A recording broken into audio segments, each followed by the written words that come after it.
Welcome back to another episode of Georgia Forages, the digital series. My name is Dr. Lisa Baxter, and I'm your University of Georgia State Forage Extension Specialist. Today we're going to take a look at options for extending the grazing season.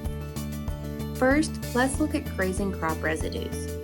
Crop residues can be an inexpensive feed source for producers looking to fill in the gap in the production seasons between fall and winter. As a general rule of thumb, about 2,000 pounds of crop residue should meet the nutrient needs of a dry cow for about 30 days. Before any cattle are turned into a crop field, be sure to check the labels of all pesticides that have been applied to the field in the last 2 years for any grazing restriction. Stockpiling or deferred grazing is when standing forage is allowed to accumulate, but grazing is deferred until forage is needed in early winter. We can expect moderate quality from the dormant forage, but results of stockpiling are highly dependent on rainfall and grazing management. The animals must be pulled from the field and fertilizer applied at the correct time for the respective forage species. Stockpiled forage should not be grazed until it's dormant or after the first hard freeze or killing frost. Winter annual forages are one of the biggest advantages we have in our state and throughout the southeast region. These high-quality forages are capable of producing forage throughout the winter and reduce the need for supplemental stored feeds. There are many different options available, and so it's important to choose the forage that works best for you and your farm. Small grains such as rye, wheat, oats, and triticale are easy to plant and manage, but their growth is not well distributed throughout the winter and spring. Ryegrass is capable of producing the greatest tonnage across the season, but can be difficult to eradicate and interfere with spring greenup of warm season forages.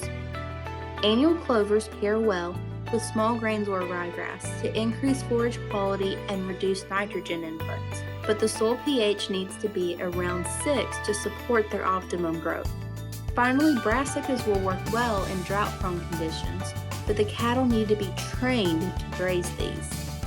Detailed information on each forage species, including recommended varieties for our state, may be found on our website.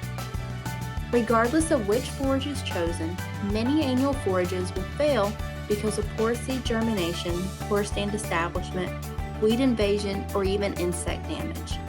Fortunately, each of these potential challenges are easily prevented with a little planning and preparation.